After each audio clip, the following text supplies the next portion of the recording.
दोस्तों नमस्ते। भारत की 10 प्राचीन परंपराओं को पुनः अपनाएं।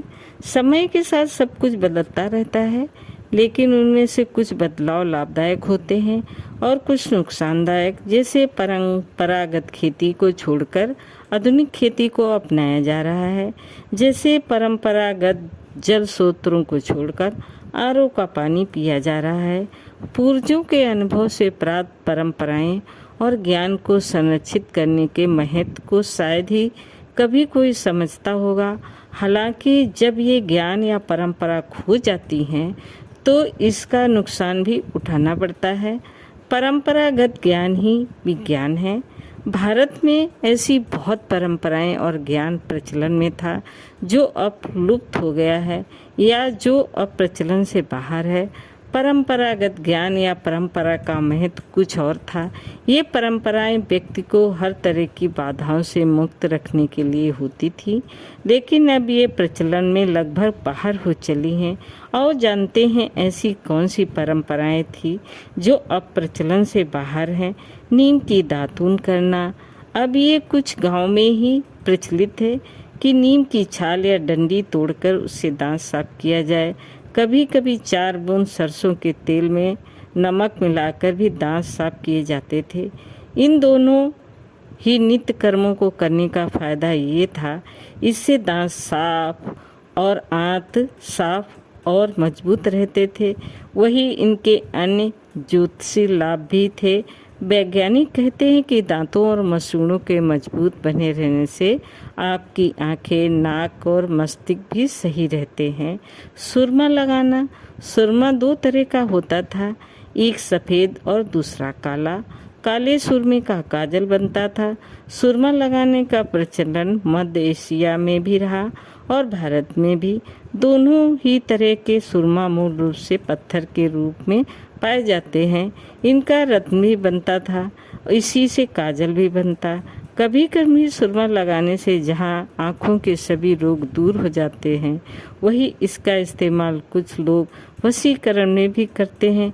इसका रत्न धारण करने के भी कई चमत्कारिक लाभ हैं। सुरमा लगाने से जहाँ व्यक्ति किसी की नज़र से बच जाता है, वही उसकी आंखें भी तंदुरुस्त रहती हैं और ये चमत्कारिक पत्थर होता है। गुड़, चने और सत्तू का सेवन। प्राचीन काल में लोग गुड़ जब तीर्थ भ्रमण या अन्य कहीं दूसरे गांव जाते थे तो साथ में गुड़, चना या सत्तू रखकर ले जाते थे। घर में भी अक्सर लोग इसका सेवन करते थे। ये सेहत को बनाए रखने में लाभदायक होता है। हालांकि आजकल लोग इसका कम ही सेवन करते हैं। सत्तू पाचन में हल्का होता है तथा शरीर को छरहरा बनाता है। जल के साथ घोलकर पीने से बलदायक, मल को प्रवृत्त करने वाले, रुचिकार, श्रम, भूख एवं प्यास को नष्ट करने वाले होते हैं। कई बार कब्ज की समस्या को दूर करने के लिए गुड़ और चने खाना पसंद करते हैं, लेकिन इसके अलावा गुड़ और चना एनीमिया रोग दूर करने में काफ़ी मददगार साबित होता है। कहते हैं जो खाए चना वो रहे बना। गुड़ और चना न केवल आपको एनीमिया से बचाने का काम करते हैं, बल्कि आपके शरीर में आवश्यक ऊर्जा की पूर्ति भी करते हैं। शरीर में आयरन और शोषित होने पर ऊर्जा का संचार होता है, जिससे थकान और कमजोरी महसूस नहीं होती है। तुलसी और पंचामृत का सेवन। प्रतिदिन तुलसी और पंचामृत का सेवन करना चाहिए। इसलिए प्राचीन काल इन घरों के आंगन में तुलसी का पौधा होता था। हालांकि आज भी कई लोगों के घरों में ये मिल जाएगा, लेकिन लोग इसका कम ही सेवन करते हैं। वे तुलसी को भगवान को चढ़ा देते हैं, जबकि इसके पत्ते को तांबे के लोटे में डाल कर रखें। कुछ घंटों बाद उस जल को पीकर तुलसी के पत्ते को खा लेना चाहिए। ऐसा करने से जीवन में कभी भी कैंसर नहीं होगा और न ही किसी प्रकार का अन्य रोग। तुलसी का पौधा एक एंटीबायोटिक मेडिसिन होता है। इसके सेवन से शरीर में प्रतिरोधक क्षमता में बढ़ोतरी होती है, बीमारियां दूर भागती हैं और शारीरिक द्रव्यों का संतुलन बना रहता है। इसके अलावा तुलसी का पौधा अगर घर में हो तो मच्छर, मक्खी, सांप आदि के आने का खतरा नहीं होता है। दोनों हाथ जोड़कर अभिवादन करना। आजकल दोनों हाथ जोड़कर नमस्ते कहने का प्रचलन नहीं है रहा। लोग एक दूसरे से हाथ मिलाते हैं। वैज्ञानिक दृष्टि से देखें तो नमस्ते मुद्रा में हमारी उंगलियों के शिरोबिंदुओं का मिलान होता है। यहाँ पर आँख, नाक, कान और मस्तिष्क के प्रेशर पॉइंट होते हैं। दोनों हाथ जोड़ने के क्रम में इन बिंदुओं पर दबाव पड़ता है। इससे संवेदी चक्र प्रभावित होते हैं, जिसकी वजह से हम उस व्यक्ति को अधिक समय तक याद रख पाते हैं। साथ ही किसी तरह का शारीरिक संपर्क न होने से कीटाणु के संक्रमण का खतरा भी नहीं रहता। दूसरी ओर ऐसा करने से हमारे मन में उस व्यक्ति के प्रति जो अच्छे भाव आते हैं, उसके मन में भी हमारे लिए आदर उत्पन्न होता है। पीपल में जल डालना। पीपल का पेड़ सबसे ज़्यादा ऑक्सीजन का उत्पादन करता है। यहाँ अन्य पेड़ पौधे रात के समय कार्बन डाइऑक्साइड गैस का उत्सर्जन करते हैं, वहीं पीपल का पेड़ रात में भी अधिक मात्रा में ऑक्सीजन मुक्त करता है।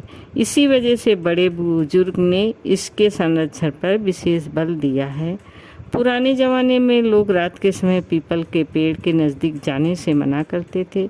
उनके अनुसार पीपल में बुरी आत्माओं का वास होता है, जबकि सच तो ये है कि ऑक्सीजन की अधिकता के कारण मनुष्य को दम घुटने का एहसास होता है।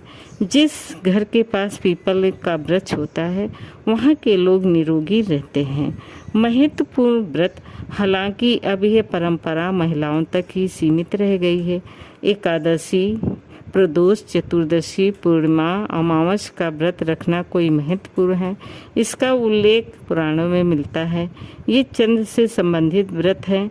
इन विशेष दिनों में व्यक्ति के शरीर और मन में बदलाव होते हैं। यदि इन दिनों में व्यक्ति सिर्फ फलाहारी करे तो निश्चित ही वो सभी प्रकार के बाधाओं से मुक्त होकर सुखी जीवन यापन कर सकता है। प्राचीन काल में पहले व्यक्ति इन दिनों व्रत रखता ही था। परंपरागत पोशाक। आजकल कोई परंपरागत पोशाक नहीं पहनता। पहले के लोग ढीले ढाले वस्त्र पहनते थे, जैसे कुर्ता पैजामा, धोती कुर्ता, पगड़ी, साफा या टोपी, खड़ाऊँ, सूती या खादी के कपड़े आदि। इन्हें पहनकर एक अलग ही शांतिदायक अनुभव होता था। हालांकि आजकल तंग भड़कीले और शरीर को दिख देने वाले कपड़े ही पहने जाते हैं। कुछ कपड़े तो ऐसे होते हैं जिन्हें पहनकर ना तो आप ठीक से बैठ सकते हैं और ना ही ठीक से सो सकते। खड़े भी कपड़ों के अनुसार ही रहना होता है। जो वस्त्र आपके तन को सुख ना दे या तन को अच्छा ना लगे, वही खास होता है। दूसरी बात, वस्त्र मौसम के अनुकूल भी होना चाहिए। प्राचीन लोगों ने सोच समझ के वस्त्र का निर्माण किया था। वे चाहते तो पहले ही तंग पैंट और शर्ट बना सकते थे। ये कोई बहुत सोचने समझने का काम नहीं है। लोक नृत्य, गान, लोक भाषा, लोक इतिहास और लोक व्यंजन। भारतीय समाज के लोक नृत्य, गान, भाषा और व्यंजन कई राज छुपे हुए हैं। इनका संरक्षण किए जाने की ज़रूरत है। आप जिस भी क्षेत्र में रहते हैं, वहाँ की भाषा से प्रेम करें। वहाँ की भाषा के मुहावरे, लोकगीति, लोक नृत्य, लोक परंपरा, ज्ञान, व्यंजन आदि के बारे में ज़्यादा से ज़्यादा ज्ञान हासिल करें। वक्त के साथ ये सभी खत्म हो रहा है। उदाहरण के लिए मालवा में मालवी और कश्मीर में कश्मीरियत खत्म होती जा रही है। क्या आप सोच सकते हैं, यदि कश्मीरियत होती तो वहाँ कितनी शांति, सुख और सुगंध होती। सच में से कश्मीर के लोगों में अब कश्मीरियत नहीं बची। जो क्षेत्र अपनी लोक परंपरा और भाषा को खो देता है, देर सवेर उसका भी अस्तित्व समाप्त हो जाता है। वहाँ एक ऐसी सौगाती समाज होता है जो अपनी पीढ़ियों को बर्बादी के रास्ते पर धकेलता रहता है।